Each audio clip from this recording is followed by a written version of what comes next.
नमस्कार श्रोते हो, मी अभिवाचक श्वेता म्हसकर. चला ऐकूया चपराक प्रकाशित आपल्या मुळांशी जोडलेल्या सोन्यासारख्या माणसांची गाथा. नानासाहेब खर्डे यांचे प्रेरणादायी आत्मकथन पाळं मुळं. हे आणि चपराकची इतर महत्त्वपूर्ण पुस्तके घरपोच मागवण्यासाठी shop.chaprak.com या संकेतस्थळाला अवश्य भेट द्या. लग्नसराईच्या दिवसात घुलेवाडीला रात्रीच्या वेळी मामाचं लग्न झालं. लग्न झाल्यानंतर दादांच्या सायकलच्या दांडीवर बसून मी रात्री खूप उशिरा संगमनेरच्या प्रवरा नदीवरच्या पुलावरून घरी येत होतो.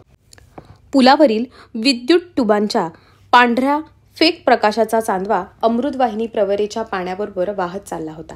प्रवाहाच्या वाहत्या धारेत वर खाली हिंदोळे घेत घेत चांदवा दूरपर्यंत गेलेला भासत होता. संगमनेरच्या बाजूनं पुलाच्या निम्म्या भागापर्यंत खांब उभे करून त्यावर लाईटच्या ट्यूबा बसवून प्रकाशाची व्यवस्था केली होती. पण त्या पुढील अर्ध्या पुलावर अंधाराचं साम्राज्य होतं. अर्थात नगरपालिकेने त्यांच्या हद्दीपर्यंत त्यांचं कर्तव्य निभावलं होतं. पण माझ्या मते हा दुजाभाव होता. मोठं झाल्यावर हा दुजाभाव मिटवून सगळ्या पुलावर लाईटसाठी खांब उभे करण्याचं माझ्या बालमनाने त्यावेळी निश्चित करून टाकलं. पुढच्या वर्षी म्हणजे 1973 साली मी 4थीला गेलो. आता मला दांडीवरून सायकल चालवता यायला लागली. आत्मविश्वास वाढला होता. एकदा सायकलच्या मागचं चाक पंक्चर झालं. त्यामुळे सकाळी दादानं शेजारच्याची सायकल घेऊन संगमनेरला जाऊन वांग्याच्या पाट्या विकल्या. दादा विडी कारखान्यात गेल्यावर त्या दिवशी दुपारी मी घरच्या घरी पंक्चर काढण्याचा उद्योग आरंभला. सायकल आडवी पाडून घरात असलेल्या उलथणी आणि कात्रीच्या साहाय्यानं स्टीलच्या रिंगातून टायर बाजूला केला. रिंगात गुंतवलेली ट्यूबची हवा भरायची पितळी किल्ली खोलून मोकळी केली. आता ट्यूब पूर्णपणे बाहेर आली.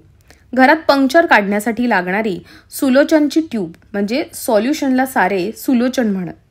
जुन्या ट्यूबच्या रबराचा तुकडा व तो घासण्यासाठी कात्री आणि इतर सर्व गोष्टी होत्याच. हातपंपानं मोकळ्या ट्यूबमध्ये हवा भरली. घमेल्यात पाणी घेऊन त्या टप्प्याटप्प्यानं ट्यूब बुडवून पंक्चरची नेमकी जागा शोधली. ओली ट्यूब कोरडी करून त्यावर पेनानं खूण केली. आता पंक्चरची जागा घासून त्यावर चिकटवण्याचं लाल रंगाचं सुलोचन लावून रबराची चकती त्यावर घट्ट चिकटवायची होती. मी कात्रीच्या साहाय्यानं सायकलच्या ट्यूबची पंक्चर जवळील जागा घासायला सुरुवात केली. पायाच्या अंगठ्यात ट्यूबची एक बाजू घट्ट धरून दुसरी बाजू हातानं ताणून धरली आणि उजव्या हातात कात्री घेऊन पंक्चरची जागा घसा घासायला लागलो. पण मध्येच केव्हा तरी पायाच्या अंगठ्यानं हाताची साथ सोडली आणि मग कात्रीचं टोक ट्यूबमध्ये घुसलं. ट्यूब 2-3 इंच सलग चिरली गेली. आता मात्र मला घाम फुटला. मी ताबडतोब आवराआवरीला लागलो. ट्यूबचं ऑपरेशन आता माझ्या आवाक्याबाहेर गेलं होतं. दादाला न सांगता घरात मोठं माणूस कोणीच नसताना मी हा उपद्व्याप केला होता. संध्याकाळी दादा मला बडवणारच होते, पण तसं घडलं नाही. दादा लवकर घरी आले. त्यांनी पंक्चर काढायला सुरुवात केली. ट्यूब काढल्यावर ती बरीच चिरल्याचं त्यांच्या लक्षात आलं. पण वांग्याच्या पाट्यांच्या अतिरिक्त वजनानं ट्यूब फाटली असेल असा विचार करून त्यांनी नवीन ट्यूब टाकण्याचा निर्णय घेतला. माझी मरकटलीला त्यांच्या लक्षात आली नाही आणि मी वाचलो. दादा जरी विडी कामगार असले तरी घरची शेतीही ते चांगल्या प्रकारे कसत. शेळ्यांसाठी घासाचे 1-2 पाडगे हमखास करत. एकदा केलेल्या घासाच्या कापण्या 3 वर्ष चालत. घास म्हणजे जनावरांचं आवडतं खाद्य. पण उन्हाळ्यात घरच्या पश्चिमेला असलेल्या रुमालाच्या विहिरीला पाणी कमी झालं की आपोआपच घास पाण्याअभावी मरून जाई. त्यामुळे हंगामी पिकं आणि भाजीपाला घेण्यावर मळ्यातील भावकीचा भर असायचा. विहिरीवरील पाण्याची 1.5 दिवसाची पाळी आमच्या वाटेला येई. विहीर सांगाळ्यावर आली की वावरात पिकांना पाणी भरताना काटकसर करावी लागे. दादा विहिरीपासून थोडं दूर असलेल्या पिकाला पाणी भरत असायचे. मोटारीच्या पाईपातून पाणी बंद झाल्याचा आवाज दादापर्यंत पोहोचायचा नाही. म्हणून रात्रीची वेळ असली की आई मला जोडीला घेऊन विहिरीच्या धावेवर बसून राहायची. पाईपातून येणारं पाणी बंद झालं की उठून मोटार बंद करायची. मग दादाला ओरडून सांगायची. आई आणि मी लांगीच्या वाटेनं सरळ घरी यायचो आणि दादा वावरातून खालच्या बांधानं रस्त्याला लागत मग घरी येत. हिवाळा आणि उन्हाळ्याच्या संधी काळात विहिरीला पाणी कमी पडलं होतं. सगळ्यांच्याच शेतात बागायती पिकं उभी होती. विहीर सांगाळ्यावर आल्यानं पाणी जपून वापरत होते. त्या दिवशी आमची पाण्याची पाळी होती. दादा विहिरीच्या उत्तरेला असलेल्या काळ्या वावरात तांबटाला म्हणजेच टोमॅटोला पाणी भरत होते. आई अंधारात विहिरीवर धावेच्या कडेला थारोळ्यातील मोठ्या दगडावर बसली होती. आळीतील सर्वांची जेवणं उरकून नुकतीच सगळी आळी झोपेच्या अधीन झाली होती. अक्का, मी, सुंदर, रजनी, विजया आणि बाई घरात निजलो होतो. रात्रीचे 10 वाजले असावेत. दादाचं घासाचं पाडगं भरून झालं होतं. त्यांनी त्याच्या पलीकडच्या टोमॅटोच्या वाफ्यांना पाणी सोडलं. इतक्यात दादांना कसलासा आवाज ऐकू येऊ लागला. त्यांच्या हातात खोरं होतं. ओणवे झालेले दादा उभे राहून, "कोण आहे रे?" असं मोठ्या आवाजात अंधारातच विचारू लागले. तसतसं घासातील शेवरीचं झाड जोरजोरात हलायला लागलं. त्याबरोबर ती आकृती किंचाळायला लागली. आता दादा घाबरले. त्यांनी "बाई, ए बाई" अशी विहिरीच्या दिशेनं आईच्या नावानं हाक मारत मदतीची याचना केली. आईनं दादांची आरोळी ऐकली. लेक संकटात आहे हे लक्षात येताच ती माऊली वाघाच्या छातीनं आणि निर्धारानं अंधारात शेतातील पिकं आणि नांगरट तुडवत, "भिका, घाबरू नकोस, मी आलीये" असा मदतीचा विश्वास देत ओरडतच त्यांच्याकडे निघाली. आपलं नऊवारी लुगडं कमरेला खोचून ती एवढ्यात दादाच्या पुढ्यात येऊन ठेपली सुद्धा. मायलेकांचा आरडाओरडा ऐकून काळ्या वावराच्या पलीकडील घरातील बाच्छव व भीमा नवले या दोन्ही भावांनी प्रतिसाद दिला. तोपर्यंत आई दादाच्या जवळ पोहोचल्यानं दादाच्या जीवात जीव आला होता. आई जवळ आल्याचं पाहताच दादांनी खोरं घेऊन शेवरीच्या झाडावर चाल केली. पण प्रत्यक्षात तिथं कोणी प्राणी नव्हताच. काय झालं कोणालाच आजतागायत सांगता आलं नाही. पण दादा भेकड नव्हते आणि भूताखेतांवर त्यांचा काडी मात्र विश्वास नव्हता. तेवढ्या रात्री आईनं दादाला विहिरीवर नेलं. मोटार बंद केली आणि घरी आले. आई, दादा आणि बाईच्या बोलण्याच्या आवाजाने मी अक्का जागे झालो. तेव्हा आम्हाला ही हकीकत कळली. टोमॅटोच्या 2 जाती त्या काळी प्रसिद्ध होत्या. पहिली म्हणजे गावठी टोमॅटो, ज्याची साल खूप जाड असायची. ते आकाराने मोठे असत आणि त्यांची चव आंबट गोड असे, पण त्यांचं उत्पादन कमी आणि उशिराने मिळे. दुसरी ती म्हणजे बाजारातील चलनी नाणं असलेली जात, म्हणजे मध्यम फल्ली. याची फळं आकारानं लहान आणि रसाने भरलेली असत. एका झाडाला भरपूर फळं यायची. बाजारात भावही चांगला मिळायचा. रंगार गल्लीतील नगरपालिकेच्या बाजारच्या ओट्यावर टोमॅटोचा मोंढा भरायचा. बरेचसे व्यापारी उत्तर प्रदेशातील असायचे. ननकू भैया, रामलाल, लखन तिवारी, पावसे, पवार आणि कंपनी त्या काळी तरकारी बाजारातील मोठी प्रस्थ होती. खेडेगावातील शेतकरी आपला माल छोट्या छोट्या वेताच्या झिबल्यांमधून पाठवत. या झिबल्यात काठापर्यंत विड्याच्या पानांचा कचरा, लिंबाची वाळलेली पानं, मऊ गवत टाकून त्यावर गोलाकार पद्धतीने टोमॅटोचे 3 थर रचत. सर्वात वर चांगल्या गुणवत्तेचे 3 टोमॅटो ठेवत. मऊ, रसरशीत, लाल लुसलुशीत टोमॅटोंना चांगला भाव मिळायचा. प्रत्येकी 1.5 रुपया 2 रुपया भावानं टोमॅटोचं झिबलं विकलं जायचं. पण रोज नगद पैसे मिळायचे नाहीत. व्यापाऱ्यानं दिलेल्या कागदी चिठ्ठ्या जपून ठेवायच्या. त्यावर भाव आणि नग यांची नोंद केलेली असायची. शनिवारी बाजाराच्या दिवशी व्यापाऱ्याच्या ऑफिसला जाऊन चिठ्ठ्या दाखवून पैसे घ्यायचे असा नियम असायचा. मी बऱ्याचदा शनिवारची सकाळची शाळा बुडवून आईच्या मागं हट्टाला लागून बाजारला जायचो. कधी दादाच्या सायकलवर तर कधी आईबरोबर पायीच निघायचो. माझं बाजारात काहीच काम नसायचं. निव्वळ फिरायला मिळतं यासाठी बाजाराला जायचो.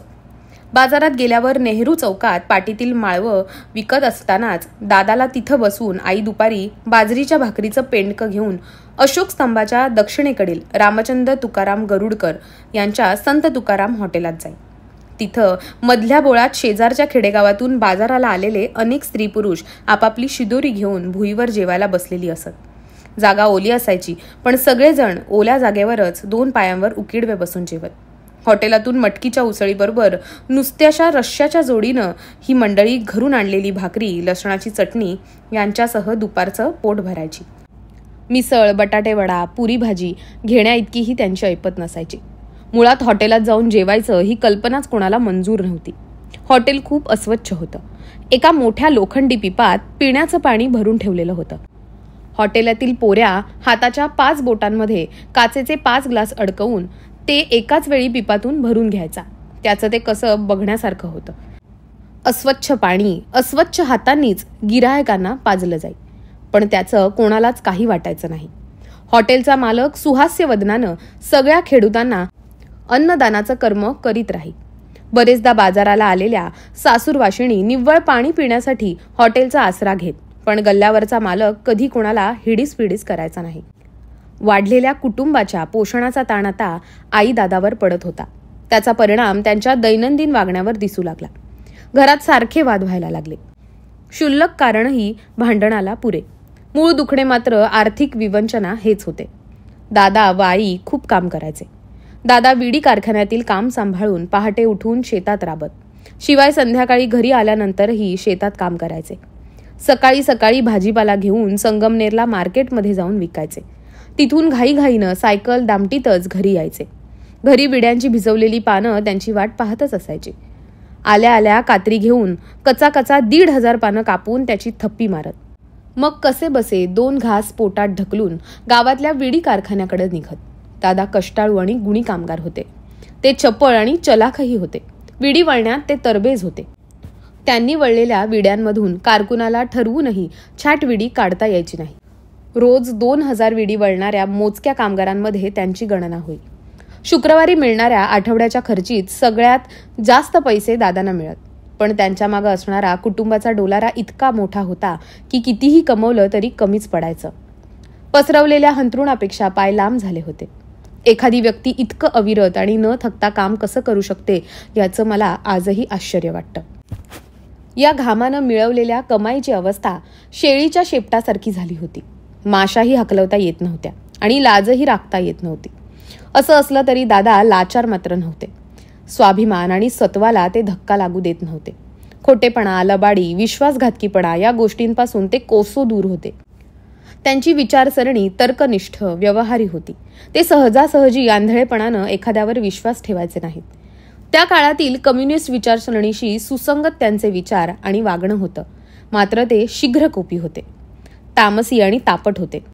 रागाच्या भरात बाईला असंख्य शिव्या देत, पण मुलांना चापट मारल्याचंही आठवत नाही. मला ते घेऊन बसत आणि परिस्थितीची जाणीव करून देत. नकळत्या वयात ते मला सांगत, भाऊ, माझं सारं जीणं असंच जाणार. मायापुढं दुसरा कोणताच पर्याय नाही. पण तू मात्र शाळा शिक. तू कात्रीला हात लावू नको. विड्याच्या पानाला, तंबाखूला, दोऱ्याला कशाला शिवू नको. शिक्षण हेच गरिबीच्या खाईतून वर यायचं साधन आहे. दादाचं असं बोलणं ऐकलं की मला गहिवरून यायचं आणि आपण खूप शिकायचं अशी खुणगाट मनाशी बांधायचो. त्याच साली पावसाळ्याच्या दिवसात आम्ही 5ही भावंड आजारी पडलो. एका मागोमाग एकाला ताप यायला लागला. सगळ्यात शेवटी मी तापाने फणफणलो आणि आई घाबरली. चुलीच्या पुढं माझं हंतरून टाकलेलं होतं. काशाच्या थाळ्यात पाणी घेऊन त्यात थोडं मीठ टाकून आई तो थाळा माझ्या उघड्या अंगावरून फिरवायची. दिवसातून 3-4 वेळेस आई ताप काढायची, पण ताप कमी होईना.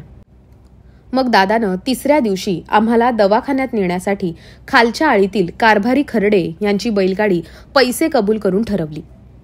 तापानं सुम्म पडलेली आम्ही 5 पोरं, आई आणि गाडीवान दादा झोळ्यावरून संगमनेरला सकाळीच निघालो. मोठ्या पुलावरून न जाता जुन्या पुलाच्या वरच्या बाजूनं नदी ओलांडली. नदीला भरपूर पाणी होतं. बैलगाडीच्या साठीपर्यंत पाणी आलं. चंद्रशेखर चौकातून ल.का. देशपांडे डॉक्टरांच्या दवाखान्यात पोहोचलो. बैलगाडी नगरपालिकेच्या शाळेजवळील पिंपळाच्या झाडाखाली सोडली. तोपर्यंत दादा सायकलवरून दवाखान्यात पोहोचले होते. डॉक्टरांनी दादांना रिकामी काचेची बाटली आणायला सांगितली. इकडं दवाखान्यात बाकड्यावर बसलेल्या एकेकाला डॉक्टर आत घेऊन तपासत होते. शेजारीच स्टोव्हवर एका पातेल्यात सुया उकळवायला ठेवलेल्या होत्या.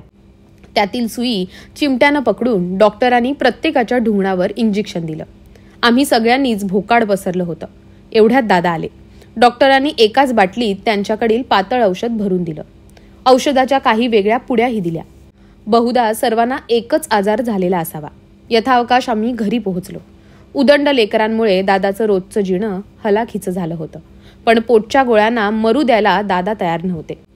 प्रयत्नांची पराकाष्ठा करून आई आणि दादा संसाराचा गाडा ओढत होते. पितरपाटात दशमीला आमच्या घरी नानाबाबाचं पितर होतं. तांदूळ आणि खोबरं यांची साखर घालून केलेली खीर हे जेवणाचं मुख्य आकर्षण असायचं. आळीत प्रत्येकाच्या घरी वेगवेगळ्या दिवशी पित्र असत. सकाळची शाळा सुटली की रोज कोणाच्या तरी घरी खीर खायला जायचो. मी दगडखाणीत विठोबा बगाजी वाळे आणि बच्छाव कारभारी नवले यांच्या घरी दरवर्षी पित्राचं जेवायला जायचो. याच वर्षी शाळेतील सर्व गुरुजींना दादानं जेवायला बोलवलं होतं. त्यात माझे रोकडे गुरुजीही होते. रोकडे गुरुजी, जाधव गुरुजी, रहाणे गुरुजी, मांढरे गुरुजी, धोबी गुरुजी असे सारे गुरुजन पित्राला घरी येत. देशमुख गुरुजी मात्र आमच्याकडे फारसे यायचे नाहीत. ते गावात ठराविक घरीच जात. जेवण उरकल्यावर रोकडे गुरुजी दादाला म्हणाले, भिकाजी, नाण्या हुशार आहे, त्याला घरी ठेवू नका, शाळा शिकू द्या. दादानं मान हलवली. माझी छाती 2 इंच फुगली. दादाला कोणी भिकाजी म्हणायचे नाहीत. त्यांच्या तोंडावर आणि त्यांच्या मागही त्यांना सगळे तोपर्यंत भिकाच म्हणत. मला याचं वैषम्य वाटे. सगळ्यांनी दादाला भिकाजी नावानं संबोधावं असं त्यावेळी वाटे, पण त्यावेळची बोलण्याची रीतच न्यारी होती. गावातील सर्व लोक एकमेकांशी एकेरीच बोलत. फक्त गुरुजींशी आणि साहेबाशी बोलताना आदरार्थी संबोधन वापरलं जाई. सुरुवातीची बरीच वर्ष मी दादाला बोलताना अरे तुरे करी. सगळ्या ज्येष्ठांनाही एकेरी नावानंच हाक मारी. घरात आणि समाजातही याचं कोणालाच वावगं वाटायचं नाही. एकदा वडगाव पानचे पाहुणे पर्वतराव सहादराव कुटे हे आळीत आले होते. हे पाहुणे म्हणजे वडगावातील मोठी असामी होती. घरी ट्रक, पानाची बाग आणि मोठा बारदाण होता. त्यांचं व्यक्तिमत्वही मोठं लोभस होतं. पांढरा स्वच्छ सदरा, पांढरी गांधी टोपी आणि पांढरं धोतर अशा रुबाबदार पोशाखात ते सायकलवरून मळ्यात येत. त्यांना मळ्यात मानाचं स्थान होतं. वडिलांची चुलत मावळण सोन्याबाई त्यांना दिली होती. थोडक्यात ते आमच्या मळ्याचे जावई होते. याशिवाय ते आईचे मावस भाऊही होते. दोन्ही नात्यांनी ते दादांचे मामा लागत. ते त्यांच्या सख्ख्या मेहुण्यांच्या म्हणजेच गणपती बाबाच्या घरी बसलेले असताना दादांनी मला त्यांना बोलवायला पाठवलं. मी खाकी चड्डी वर ओढत पळत पळत गणपू बाबांच्या उमऱ्यात जाऊन पोहोचलो आणि नाक वर ओढत पाहुण्याच्या खांद्याला हात लावून म्हणालो, तुला माझ्या बापानं आमच्या घरी चहा प्यायला बोलवलंय. त्यांनी माझ्याकडे एकवार बघितलं आणि गणपू बाबाला विचारलं, अहो हा कोणाचा मुलगा आहे? मला अरे तुरे करून बोलवतोय. माझे सासरेही माझ्याशी अहो काहो करून बोलायचे. हा कोण आहे? तेव्हा गणपू बाबानं माझ्याकडे बघत हसतच पाहुण्यांना सांगितलं, हा भिकाचा, तुमच्या भाच्याचा पोरगा आहे. नाना त्याचं नाव, लहान आहे अजून तो. तेव्हा पर्वत बाबा उत्तरले, असे नका लहान, पण या वयातच वळण लागायला हवं ना मुलांना. त्यांच्या या बोलण्यानं मी खजील झालो. मुद्दाम म्हणून मी त्यांना बोललो नव्हतो, पण आमची बोलण्याची तऱ्हाच तशी होती. थोड्या वेळानं ते आमच्या घरी आले. आल्या आल्या त्यांनी आईला सांगितलं, पारू तुझ्या नातवाला जरा वळण लाव, मला तो अरे तुरे करून बोलवतोय. नात्यानं बहीण असलेली आई हसली आणि म्हणाली, शिकल हळूहळू तो, त्याला अजून बोलायचा पोच नाहीये. हा प्रसंग इथंच संपला, पण या घटनेनं माझ्या वागण्या बोलण्यावर मूलगामी परिणाम केला. त्यानंतर कुठल्याही वयस्कर माणसाशी संवाद साधताना जाणून बुजून मी एकेरी उल्लेख टाळण्याचा कसोशीनं प्रयत्न केला. यानंतर दादांशी आदरार्थी बोलायला लागलो. आत्तापर्यंत मी दादांनाही एकेरीच बोलायचो. अर्थात त्यांनाही त्याचं काहीच वाटत नव्हतं. मी 5वीला असेन तेव्हा 1975 सालचा उन्हाळा लागला होता. बाई महानुभव पंथाशी संबंधित असल्यानं तिच्या नकारात्मक दृष्टिकोनामुळे घरात मटणाचा मांसाहार शिजायचा नाही. पण आई घरातील कोंबडीच्या अंड्याचं पातळ कालवण दादांना करून देई. बऱ्याचदा माझ्यासाठी आई अंड्याला सगळ्या बाजूनी शेण थापून ते चुलीच्या आहारात भाजायला ठेवी. ते खरपूस भाजलं की बाहेर काढल्यावर त्यावरील शेणाचं आवरण गळून पडे. मग अंड्याचं टरफल हाताने दूर करून आतील पांढरा भाग आणि पिवळं धम्मक बलक खाताना खूपच चवदार लागायचं. माझ्या अंगात ताकद यावी यासाठी आई काळजी घेई. याच काळात दादा खूपच आजारी पडले. त्यांच्या विड्या बंद झाल्या. ते घरात हंथरुणाला खिळले. आतल्या खोलीत ते झोपूनच राहत. त्यांची सुदृढ प्रकृती अगदी तोळामासा झाली. त्यांना सारखी हगवण लागली होती, पण त्यासाठी घराबाहेर जाण्या इतकेही त्राण त्यांच्या अंगात उरले नव्हते. एका लोखंडी घमेल्यात माती टाकून आई त्यांच्या शौचाची व्यवस्था घरातच करी. दादांचा कोठा फुटला आहे असं आई म्हणायची. दादांचं जेवण कमी झालं. आई खूप घाबरली होती. तिनं आजोबांचा मृत्यू जवळून पाहिला होता. मी अजून खूप लहान होतो आणि तिचा एकुलता एक मुलगा मृत्यूशी झुंज देत होता. ती रोज मळूबाईचा धावा करीत होती. मळूबाईच्या देवळाच्या दिशेनं म्हणजे दक्षिणेला तोंड करून आई काहीतरी पुटपुटत असायची. या आजारातून दादा उठतात की नाही अशी शंका तिच्या मनात निर्माण झाली होती. आईनं गावातील जुना सरकती मना गोविंद वाळे याची बैलगाडी ठरवून संगमनेरला चोपडा डॉक्टरकडे नेलं. त्यानंतर 8 दिवसांनी हळूहळू दादांची हगवण कमी होत गेली. डॉक्टरानं दादांना वरण भात खायला सांगितलं. त्यासाठी आईनं बाजारातून तांदूळ आणि तुरडाळ विकत आणली. वरण भातानं दादांना तवका आला. थोड्याच दिवसात दादा आजारातून सावरले. पण या प्रसंगाने मी मोठा झालो. मला माझ्यावरच्या जबाबदारीची जाणीव व्हायला लागली. याच पावसाळ्यात दादांनी काळ्या वावरात वांगे लावले होते. यावर्षी भरपूर पीक आलं होतं. 8-9 मोठ्या पाट्या भरतील इतके वांगे रोज निघत. मी, आई, अक्का आणि दादा रोज सकाळीच वांगी तोडून घरी आणत. घरी निवड करून पाट्या भरल्या की वांगी पाट्यांमधून घसरून खाली पडू नयेत म्हणून शिगोशिग भरलेली पाटी कापडी पटकुऱ्यात आवळून बांधली जायची. धान्याच्या मोठ्या पोत्याच्या अर्ध्या भागात एका बाजूनं पोट फाडून खोळ केली जायची. 2 सारखे भाग झालेल्या खोळीत वांग्याच्या 2 पाट्या सरकवून ती खोळ सायकलच्या कॅरियरवर लोंबकळत ठेवायची. एका पोत्यात 2 पाट्या मावत. अशा 2 खोळी मागच्या कॅरियरवर लोंबकळत्या ठेवून लोखंडी कॅरियरवर 2 पाट्या एकावर एक रचून दाव्यानं हा सगळा जामानिमा करकचून बांधला जायचा. अशा एकाच वेळी 6 मोठ्या पाट्या वाहून न्यायला दादांचा सायकल ट्रक सज्ज व्हायचा. मागच्या घोडीवर उभी असलेली सायकल दादा हळूच पुढं ढकलून टांग मारून सीटावर बसत. मग मी थोडा धक्का दिला की पेडलला गती येई आणि दादा संगमनेरच्या दिशेनं रवाना होत. 2-2.5 तासात दादा परत येत. सगळं अंग घामानं माखलेलं. दादा घरी आल्या आल्या सदरा काढून ठेवत आणि बिनबाह्यांच्या कोपरीवरच पटकन 2 घास पोटात ढकलत. त्यांचं सारं अंग घामानं ओलचिंब झालेलं असायचं. वांगी विकून घाईघाईनं येणारे दादा तितक्याच घाईनं विडी कारखान्यात विड्या वळायला निघून जात. इतके कष्ट उपसणाऱ्या कर्मयोगाच्या नशिबी लक्ष्मीयोग मात्र नव्हता. कितीही काम केलं तरी पोरवडा इतका मोठा होता की त्यांच्या चोची आ वाचून कायमच उघड्या असायच्या. या दरम्यान मला भाऊ झाला. उदंड पोरवाड्यात अजून एका खाणाऱ्या तोंडाची भर पडली. विहीर सांगाळ्यावर आल्यानं रुमालाच्या विहिरीवर पाण्याच्या पाळ्या बसल्या होत्या. मागच्या वेळेस रात्रपाळीत पाणी भरल्यानं यावेळी नियमानुसार आम्हाला दिवसा पाणी भरता येणार होतं. म्हणून सकाळी दिवस उजाडताच दादा विहिरीवर जाऊन पाण्याचे बारे वळवून घेणार इतक्यात दादांचा शेजारचा चुलत भाऊ तिथे हजर झाला. त्यानं दांडगाई करून दादांना पाणी भरण्यापासून रोखलं आणि चालू दंडाचं पाणी त्याच्या शेतात वळवून घेऊन गेला. 4 सख्खे भाऊ असणाऱ्या या कुटुंबाची अशी दादागिरी कायमच असायची. कधी बांधावर, कधी विहिरीच्या पाण्यावर, कधी खळ्यावर, तर कधी शेताच्या रस्त्यावर दादांना त्यांच्या दांडगाईला सामोरं जावंच लागायचं. पाठीमागं कुठलंच मनुष्यबळ नसल्यानं दादा हातावर हात ठेवून नुसते चडफडत पण त्यांना प्रतिकार मात्र करता यायचा नाही. एकदा नव्हे तर अनेकदा असे प्रसंग घडूनही दादा चुरमुऱ्याचे लाडू खाऊन गप्प बसत.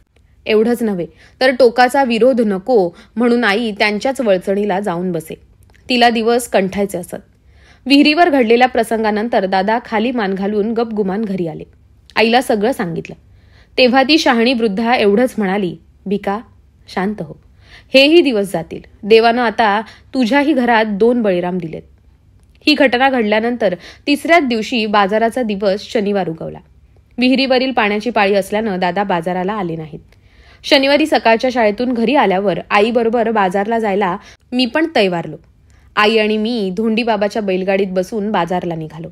गाडीत मंजुळाई, धोंडीबाबा, मी, आई आणि गाडीवान म्हणून गंगानाना होता.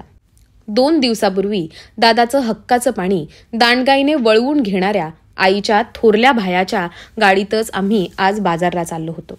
माणसाच्या स्वभावाच्या विविध रंगी धाग्यांनी तडजोडीनं नानाविध पैलूंनी भावकीची वीण घट्ट झालेली होती.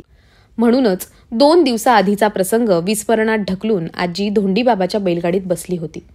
त्यांच्या लेखीही झालेल्या घटनेचा मागमूस नव्हता. बैलगाडीला बनशा आणि वावधान्या ही बैलांची जोडी जुंपलेली होती. त्यातील बनशा फारच शहाणा बैल. पेरणी, नांगरणी, कोळपणी, बैलगाडी ही बैलांच्या ताकदीची कामं असली तरी प्रत्येक कामासाठी लागणाऱ्या ताकदीचं प्रमाण वेगवेगळं असतं. याची जाणीव व अनुभव बनशाला होती. कारण नसताना उधळत जाणारा खोंड तो आता उरला नव्हता. तो आता शहाणा सुरता भादा बैल झाला होता. त्या उलट वावधान्या होता. जिथं तिथं आपली ताकद दाखवायला त्याचे पाय आणि वशिंड आसुसलेलं असायचं. म्हणून गाडीला जुंपताना बनशा बाहेरच्या बाजूनं उजवीकडून आणि वावधान्या आतल्या बाजूला डावीकडून जोडला होता. बैलगाडी आळीतून निघून संगमनेरच्या दिशेने उत्तरेला कच्च्या रस्त्यानं निघाली. गावची शिव ओलांडून ती संगमनेर खुर्दच्या शिवारात येऊन 1-1.5 किलोमीटर गेल्यावर पूर्वेकडे वळून पुणे नाशिक महामार्गाच्या डांबरी रस्त्याला लागली. या रस्त्यानं बाजारला निघालेल्या काही बैलगाड्या आमच्या पुढं आधीच चाललेल्या होत्या. एका बैलगाडीच्या मागं गंगानानानं बैलगाडी लावून धरली होती. पण 2 बैलांमध्ये वेगळंच द्वंद्व सुरू झालं. वावधान्या आपल्या ताकदीनं बनशाला बैलगाडी सकट उजव्या बाजूला डांबरी रस्त्यावर ढकलून पुढं चाललेल्या बैलगाडीच्या पुढं निघायचा निकराचा प्रयत्न करत होता. तो ताकदीनं बंशापेक्षा कैक सरस होता. कोणाच्या पाठीमागं चालत राहणं त्याला मंजूर नसावं. एखाद्या अवखळ खोंडासारखा तो उधळायला सज्ज झाला होता. काळ्या जमिनीत शेल टाकून मोठा नांगर लिलया ओढणाऱ्या वावधानाला चाकं असणारी बैलगाडी फुलासारखी हलकी वाटत होती. वावधान्याच्या रूपात सजीवांना निसर्गदत्त प्राप्त झालेली जिंकण्याची ईर्ष्या, एखाद्याला मागे टाकून पुढं जाण्याची उर्मी स्पष्ट दिसत होती. त्या उलट अनुभवाने शहाणं झाल्यावर शांततामय सहजीवन जगण्यात राम आहे असा संदेश बंशाच्या देहबोलीतून प्रकट होत होता. 5-10 मिनिटं शांतपणे गेली की वावधान्या गाडीचं जू आणि धुऱ्यांना ताकद लावून उजवीकडे ढकलायचा. तेव्हा लाकडी धुऱ्या, शिवळा यांचा आवाज व्हायचा. त्याचवेळी शहाणा बंशा पुऱ्या ताकदीनं वावधान्याचं आक्रमण थोपून धरायचा आणि गाडी पुढच्या बैलगाडीच्या पुढं नेऊ द्यायचा नाही. डांबरी रस्त्यावर ट्रक, सायकली, मोटारसायकली, वाटसरू यांची बरीच वर्दळ होती. समोरच्या बैलगाडीच्या पुढं आमची बैलगाडी निघाली असती तर एकट्या वावधान्यानं वाऱ्याच्या वेगानं बैलगाडी बाजारात पोहोचवली असती. मुक्या जीवाला रस्त्यावरच्या रहदारीचा विचार करण्याचं कारणच नव्हतं. नुसत्या वेसण आणि कासऱ्यानं वावधान्या नक्कीच काबूत राहिला नसता. त्याचा प्रत्ययही थोड्याच वेळात आला. दोन्ही बैलगाड्या रायतवाडी फाट्यावर आल्यावर समोरची गाडी उजवीकडं रायतवाडीला वळून निघून गेली. समोर मोकळा रस्ता मिळाल्यावर वावधान्या बंशाला घेऊन सुसाट निघाला. आता तो काही कासऱ्यालाही मोजीना. गाडीत बसलेल्या प्रवाशांचं बूड साठीत टेकना. मी तर टणाटण उड्याच मारू लागलो. शेवटी गाडीत उठून उभ्या मुन्याला धरून तोल सावरू लागलो. एखादा मैल गेल्यावर गंगानानानं शिताफीनं त्याची बैलगाडी अगोदरच पुढं जात असलेल्या बैलगाडीच्या मागे आणून चालवायला सुरुवात केली. बाजारातील काम उरकल्यावर संध्याकाळी आम्ही घरी आलो. पण रात्री ढुंगण बराच वेळ ठणकत होतं. हातातोंडाची गाठ मिळवणुकीचा संघर्ष सुरू होता. दादाच्या आजारानं डोक्यावर चढलेलं ऋण अद्याप फिटलं नव्हतं. त्यातच विहिरीवरची मोटार जळाली. ती पुन्हा भरण्यासाठी, रिवाइंडिंग करण्यासाठी विहिरी बाहेर काढली. भागीदारीच्या हिशोबानं रिवाइंडिंगला येणारा खर्च सहन करणं क्रमप्राप्त होतं. आईनं कुठून तरी रक्कम गोळा करून चुकती केली. याचा असह्य ताण दादांच्या मनावर झाला. एके संध्याकाळी दादा विडी कारखान्यातून घरी आले. अंगणातील ओट्यावर बांधलेल्या शेळ्यांनी बॅ बॅ करत त्यांचं स्वागत केलं. हातातील पिशवी भिंतीवरील खुंटीला अडकवून दादा बाहेर पडले. काळ्या वावरातील मिरचीच्या पाडग्यातून शेळ्यांना शेवरीचा पाला आणण्याचं ठरवून ते मळ्यात शिरले. पण पाल्याशिवाय उघड्या बोडक्या शेवऱ्या पाहून ते तसेच माघारी फिरले. घरी आल्यावर आईची चौकशी केली. आई तिच्या माहेरी गेली होती. तिच्या गैरहजेरीत कोणीतरी सगळ्या शेवऱ्या साळून बोडक्या केल्या होत्या. दादा मनातल्या मनात स्वतःवर चिडले. कपाळाला आठ्या पडल्या होत्या. कुणाशीही न बोलता दातखड्या खात होते. सांची वेळ होती. सगळी भावंडं घरातच होतो. बाई तान्ह्या बाळाला दूध पाजत चुलीजवळ बसली होती. संध्याकाळी आई आली. दोघांच्या बोलाचालीला कुठलंसं निमित्त झालं. ठिणगी पडली. तिचीच गरज होती, कारण आधीच परिस्थितीचा दारुगोळा ठासून भरलेला होता. भडका उडाला. दादानं आईवर तोंडसूक घ्यायला सुरुवात केली. सुरुवातीला ती गप्प होती, पण तिचे भाऊ हेच दादांच्या आजच्या दुर्दशेला कारणीभूत आहेत असा आरोप झाल्यावर ती उसळली आणि तिनं तोंडातून शब्द काढण्याचा अवकाश बसलेले दादा ताडकन उठले. घराच्या डाव्या कोपऱ्यात पडलेलं शेळी बांधायचं दोरखंड त्यांनी उचललं आणि गळ्याभोवती आवळून त्याची गाठ मारली. मग पळत जाऊन कपड्यांच्या वळचणी आडच्या चांदाईच्या भिंतीला असणाऱ्या खुंटीला दुसरं टोक बांधून फाशी घेऊ लागले. आई पटकन धावली. बाईनं मांडीवरचं लेकरू खाली ठेवून दिलं. दोघींनी दादाला धरलं. गळ्यातलं दोरखंड फेकून दिलं. झाला प्रकार आम्ही निमूट पाहत होतो. पिका, तू मला असं दिस दाखवशील म्हणून मी हाडाचं काढं केलेत का? समजच नेटून आल्यावर तारास होतोच, पण आपण कळ काढायची. मग मी बाई माणूस तुझ्यापेक्षा बरी नाही का? लहान पोरासारखा वागतोय तू. मला नाही पटत तुझं वागणं. आईचं बोलणं दादांनी खाली मान घालून ऐकून घेतलं. काय घडतंय ह्याचं गांभीर्य पोरांना नव्हतं. बाई, आई आणि दादा नावालाच जेवले. रात्री झोपताना दादा शांत झाले असावेत. आर्थिक विवंचना दादांना जगू देत नव्हती आणि त्यांची आई त्यांना मरणापासून दूर नेत होती. पुन्हा सकाळ झाली. दिवस सुरू झाला.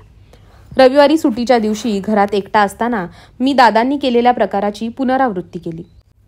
गळ्यात दोर बांधून खुंटीला अडकवला, पण फाशी बसली नाही. माझे पाय जमिनीवरच टेकलेले राहिल्यानं फाशी बसत नाही हे माझ्या लक्षात आलं. गळा आवळून फाशी बसण्यासाठी माणसाचं शरीर दोऱ्याला अधांतरी लटकलं पाहिजे हेही माझ्या ध्यानात आलं. निव्वळ दोरखंड गळ्यात अडकवून काहीच होत नाही. घरातील कोणतीच खुंटी फाशीच्या कामाची नाही, हेही माझ्या किशोर मनाला जाणवलं. 1976चा हिवाळा खूपच कडक होता. कडाक्याची थंडी पडली होती. मी 6वीला होतो. एकदा पहाटेच दादांनी मला झोपेतून उठवलं. तोंडावर पाणी मारायला सांगितलं. मी नाखुशीनंच उठलो आणि गार पाण्यानं तोंड धुतलं. तेवढ्या थंडीत ते मला 2 फरलांगवर असलेल्या पश्चिमेकडील वरतील्या आळीतील मना गोविंद वाळे यांच्या घरी घेऊन गेले. मनाबाबा गोठ्यात गाय पिळत होता. गाय पिळून झाल्यावर चरवी भरून काढलेलं दूध घेऊन तो बाहेर आला. मी आणि दादा बाहेर उभेच होतो. तेवढ्यात मनाबाबा दादाला म्हणाला, "काय रे भिका, आज एवढ्या सकाळी सकाळी बापले किकडे आलेत?" तेव्हा दादा त्यांना म्हणाला, "इथून पुढं रोज सकाळी ह्याच येळेला हा भाऊ तुझ्याकडे येईल." मनाबाबाला आश्चर्य वाटलं. एवढ्याशा पोराचं माझ्याकडे रोज काय काम असणार असा विचार करून त्यानं प्रतिप्रश्न केला, "का रे बुवा, हा गडी रोज कशाला माझ्याकडे हेलपाटा मारणार?" मग दादांनी त्यांना समजावून सांगितलं, "हा आता 6वीला गेलाय, पण आहे काडी पैलवान. त्याची अंगकाठी अंमळ सुधारावी म्हणून तू त्याला रोज पावशेर नीरं दूध पाच. पण एवढ्या सकाळी तो इतक्या लांब नेमानं येईल का?" मनाबाबानं शंका उपस्थित केली. तेव्हा दादा म्हणाला, "ते माझ्याकडे लागलं, तो नेमानेच येईल. पहिला महिनाभर त्याला पावशेर दूध दे, दुसऱ्या महिन्यानंतर 1.5 पावशेर दे आणि तिसऱ्या महिन्यापासून आच्छेर दूध पिऊ दे त्याला. ही आता जन्मलेली ढवळी गावठी गाय पाराठी होईपर्यंत हा नेम चुकू देऊ नको."